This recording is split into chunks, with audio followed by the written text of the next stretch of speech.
Okay, so you have an idea, and it's actually a great idea. And if the stars all line up, one day you might find yourself standing on one of these big red dots, sharing your idea with hundreds or maybe millions of perfect strangers. But before you do, you will likely want to scrub the internet. Just make sure that your brilliant idea worth sharing hasn't already been shared. And so you do, and you very likely will discover that there are already a lot of smart people in the world who are very busy thinking about and exploring your idea, which is pretty much what happened to me. And after a few panic-fueled sleepless nights, I made an unexpected discovery that most of the people who spend their time thinking about and exploring money and the future of capitalism tend to orient towards pessimism. Why capitalism should operate differently, how it could be more sustainable, more resilient, more inclusive, less extractive, less exploitative, more just. In fact, some people even recommended that we should be working collectively towards an entirely new form of economic organization, a replacement for capitalism. Now, I'd like you to hold that architecture of failure for a second, because we're going to take a huge tangent together, detouring into our collective misunderstanding of evolution, and why that misunderstanding gives rise to this sense of pessimism that seems to wrap itself like a giant squid around so many conversations about money. Okay, so evolution. We all understand the basic principles behind evolution, right? It's adaptation. Now, I'm not an evolutionary geneticist, but I happened to have a conversation with one a few weeks ago, and he encouraged me to see evolution through a very specific lens, this concept called selective pressure, which is an invisible force that interacts with the millions of tiny manifestations of genetic individuality that we all exhibit to create the changes that we see in the world, sort of feet to fins, fins to feet, as it were. But the problem is that most people, when they think about evolution, they think about it in one of two ways. It's either a hyper-logical genetic progression, or it's a form of hand-to-hand combat. And neither of these narratives actually capture that essential process. And this misunderstanding matters a lot. Well, why? Well, I believe it matters because this misunderstanding shapes the essential characteristic of modern capitalism, this illusion of a merit-based system predicated upon a false analog to warfare. Now, I need to say something for the record. Actually, I'm being filmed, so I'm very much saying something for the record. That's great. While some have argued that we should be working towards a replacement system, I don't agree. In fact, I do not advocate for a dismantling of capitalism in favor of some other ism. We have all seen capitalism and the social, cultural, and political structures that surround it offer up surprising solutions to some of the great challenges that we face: clean energy, affordable housing, remarkable medical advances. I've been a professional investor for about a quarter of a century, and I have seen capitalism do this. Definitely not all the time, but often and over and over. So here is a spoiler alert. I'm an optimistic capitalist. And I'm going to say something that might make some of you in this room a little bit squirmy.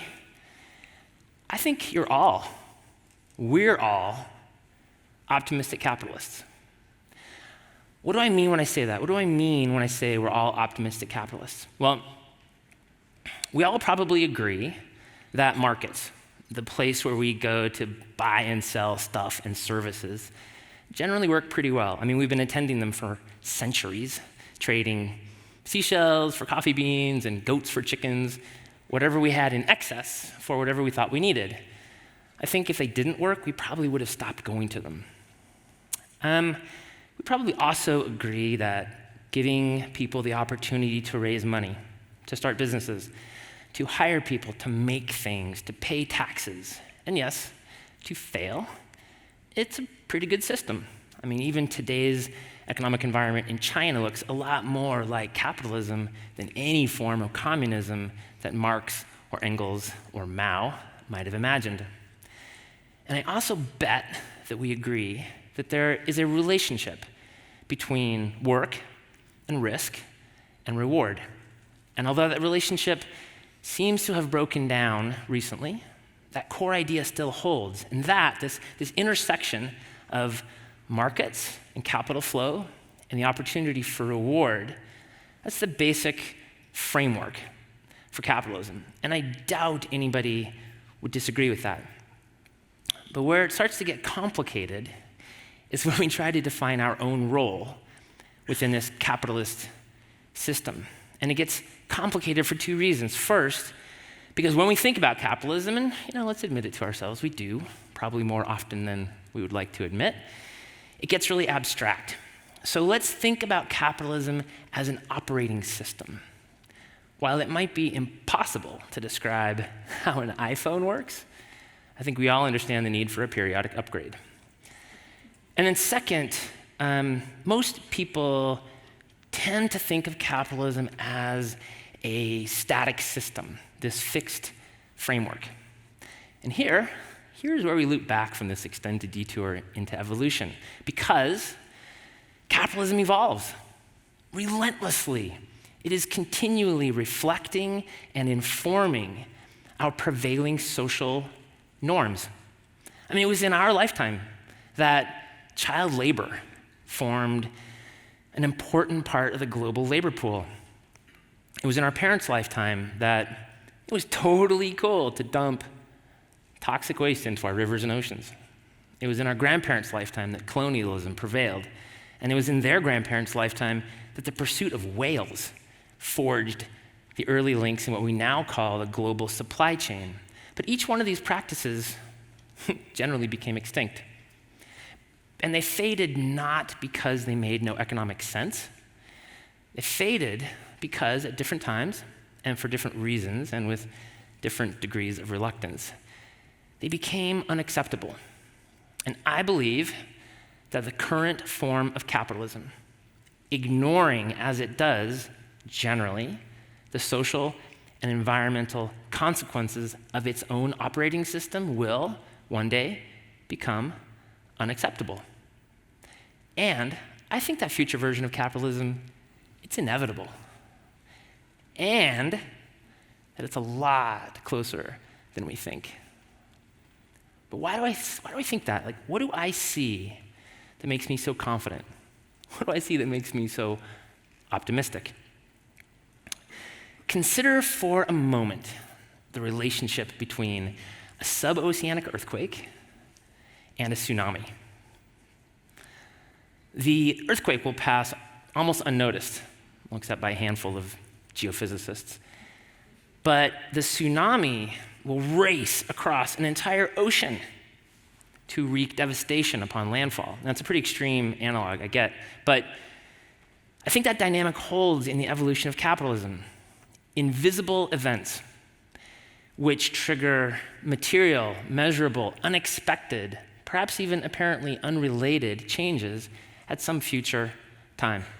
So what are the sub-oceanic earthquakes happening right now that will lead to this tsunami of change? Well, I could riff on this for a few hours, but I'll spare you. Instead, I'm going to stitch together 6 totally unrelated anecdotes, which, when presented as a group, I think offer an unexpected and perhaps even compelling outline for what the future of capitalism holds. So, the first sub-oceanic earthquake, the Norwegian Sovereign Wealth Fund. I know, pretty random. What's a sovereign wealth fund? So think of a sovereign wealth fund like a giant government-run piggy bank that can be raided to benefit the citizens of the country. Since 1970, Norway has pumped about 20 billion barrels of oil from the oceans that line its coasts. And they've directed a surprising amount of the revenue from that oil into their sovereign wealth fund. And now that sovereign wealth fund is worth over $1 trillion. Trillion. In other words, oil has made Norway very, very prosperous. But here's where it gets interesting. 6 months ago, the government of Norway announced that they would no longer invest in and would strip all exposure to oil, gas, and coal from their portfolio. Now, there's a number of reasons that they could have made this decision, and I wasn't in the room when they did. But it's impossible to overstate the symbolism of this. I mean, this is like Bill Gates standing up and saying, I'm not going to invest in technology anymore. The second sub-oceanic earthquake, the Pope. So historically, the Pope shepherded the church's mission, and the Vatican Bank stewarded the church's capital. And this arrangement worked pretty well for, several thousand years. But recently, this separation of church and bank is starting to crumble.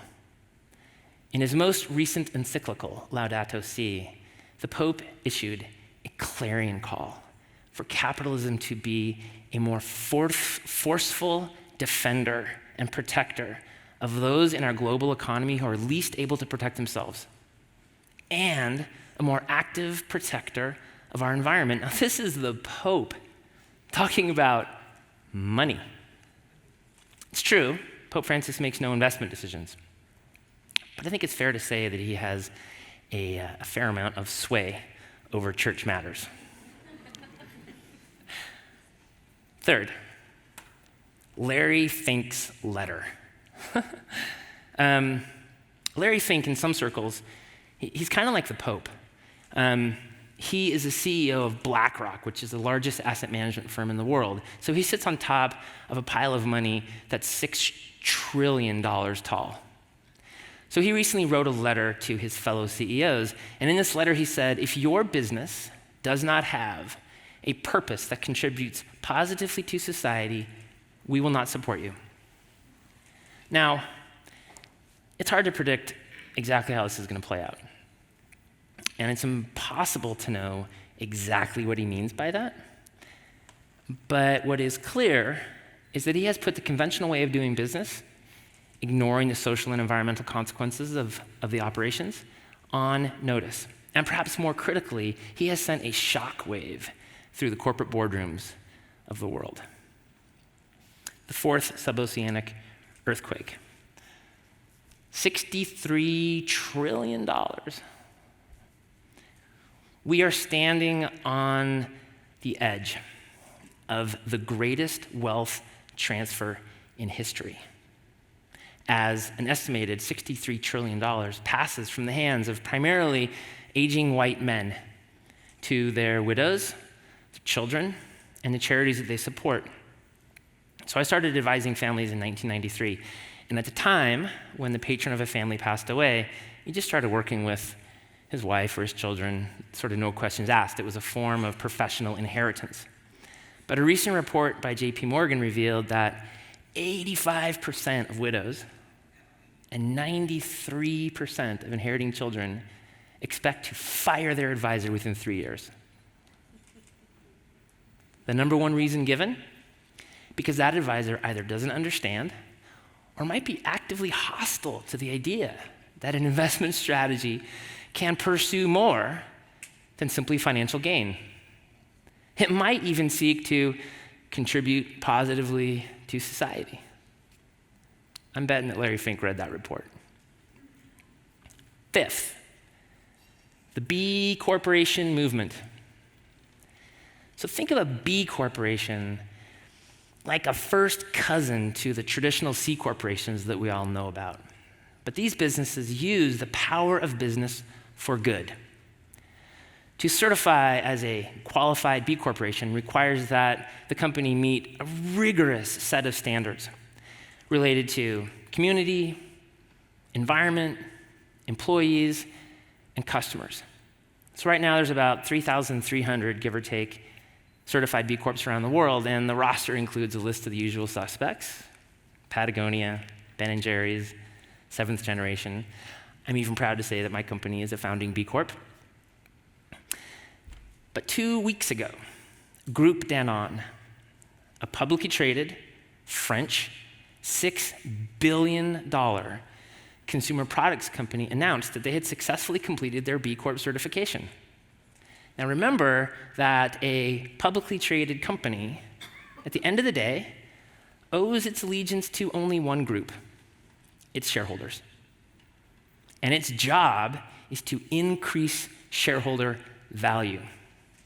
So for Groupe Danone to go through the brain damage of becoming a certified B Corp means only one thing, that their board and their executive team believes that embracing and embedding best practices in sustainable business management will lead to higher share prices than if they didn't. And this is the first time that a publicly traded company has ever said this. The 6th sub-oceanic earthquake, my brother, Carl. So Carl he's a classic Wall Street banker. He's been on Wall Street since 1987. And he is now the CEO of a publicly traded solar energy company, Vivo Power. A few months ago, Carl told me that in the markets in which he competes, Vivo Power is frequently the lowest cost provider of electricity, lower than coal, lower than oil, lower than natural gas. And corporate America is paying attention. Google right now generates 100% of its electricity needs from alternative and renewable sources. Warren Buffett, perhaps the greatest investor ever, is now the largest owner of wind power in the country. And Walmart is the largest owner of distributed rooftop solar power, maybe on the planet. And none of these companies would be doing this if it weren't profitable. So, where does this leave us? With a vague sense that capitalism might be shifting? Sure. With a little window into the arcane world of international global finance? All right. With a handful of interesting anecdotes that you can haul out at your next cocktail party? That's my gift to you. But you're probably sitting there saying to yourself, well, why? Why do I even care? We should all care. We should all care because capitalism now touches every single person on this planet. Because the largest corporations are now larger than many countries. Because as governments struggle to deliver the kinds of services that its citizens expect, the private sector is going to step in. And we have to decide what that looks like. Can we use the steering power of capital to force, to shape this inevitable evolution? Well, I think that those 6 examples that I just gave you, and there's many, many more, are evidence that this is already happening in ways that are both surprisingly simple and profoundly transformational. And this might sound like a call to become an activist. Go man the barricades.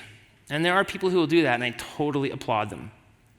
But capitalism does not require that we all become activists to dial up the selective pressure. In fact, we don't even need to all be pessimists. But nor can we become complacent, because capitalism needs engagement. It needs participation. It needs choices acted upon. It needs us to determine how this selective pressure will be optimized. And that might be the best way to look at this, because capitalism, it's the most powerful, efficient optimization machine that man has ever designed. And right now, it's simply optimized for profits. And there's nothing intrinsically right or wrong with that. So the question is not, is capitalism good or evil? The question is, to what end do we seek to optimize? In addition to profits, why not environmental resiliency? Why not gender and race inclusion? Why not opportunity equality? To say that it can't, or worse, that it shouldn't, that reveals a failure of imagination. I think that the Pope and Larry Fink and Group Denon and my brother all offer in their own way proof of the capacity for capitalism to evolve. And the solution is beautifully, inevitably intrinsic to the system.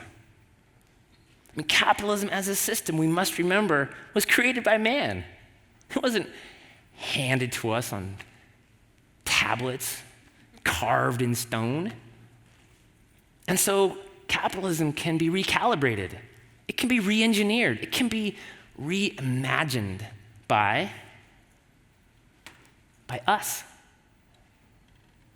So we have to ask ourselves again that question. What aspects of the current form of capitalism do we wish to survive to serve future generations? What adaptations do we want to see embedded in the capitalism and in the world that we hand to our children? A more regenerative, sustainable, perhaps even reflective form of capitalism is right there. Man, I'm telling you, it is right there waiting for us with the evolutionary character of capitalism itself as the capitalist to bring it to life. Thank you.